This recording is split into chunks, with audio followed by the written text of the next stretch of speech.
buyers are stuck in wait and see mode right now. They're watching rates hover a little above 6% and thinking, I'll buy once they hit the fives. Because who doesn't want a better rate? But here's the thing. That 5.99% number might not save you as much as you think. Affordability is still a challenge. There's no question about that. But the market has given savvy buyers a head start. Mortgage rates have already come down over the past few months, and the drop we've seen saves you more than you think. How much you've already saved without realizing it?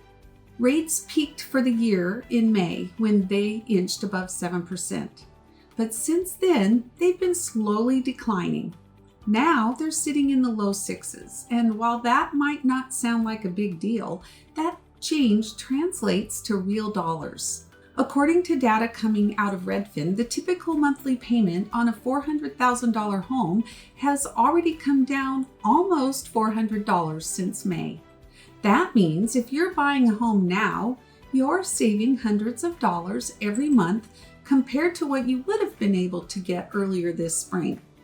That's real money that makes a real difference for buyers who paused their plans because they thought homeownership was out of reach. And while it may be tempting to wait even longer to see bigger savings, that's a gamble that could cost you. Here's why. For starters, most experts say mortgage rates are likely to stay pretty much where we are today throughout 2026. So there's no guarantee we'll see a rate much lower than what we have now.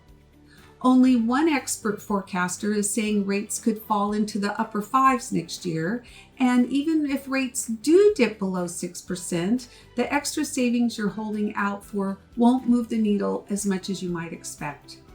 The real math behind a 5.99% rate, let's break it down.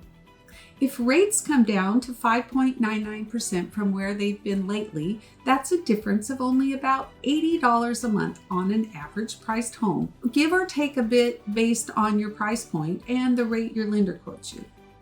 $80, that's it. And for the typical family, that's about one dinner out or one dinner in if you have it delivered. That's not enough to change the game for most buyers. But the savings of nearly $400 we already have compared to when you paused your search in the spring, that might be. So the question to ask yourself is this: is an extra $80 savings really worth the wait? Because while you're holding out for that small dip, the bigger opportunity might be slipping away. Right now, you have more homes to choose from, sellers who are ready to negotiate to get a deal done, and fewer buyers to compete with. But once rates fall below 6%, buyer mindsets will shift and all of that will change.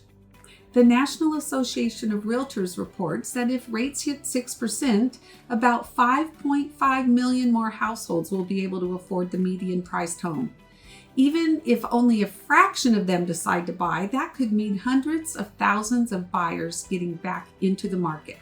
That creates more competition for you, which could push home prices even higher, maybe high enough to cancel out the extra savings you've waited for. So if you're waiting for rates below 6%, just keep in mind that extra $80 might not be worth it in the grand scheme of things. You don't have to wait for 5.99%. You have the chance to move and save right now. So ask yourself, would you let $80 hold you back from buying a home? If you find a home you love and the math makes sense, getting ahead may be the best strategy. Let's run your numbers so you can see what you're working with in our market.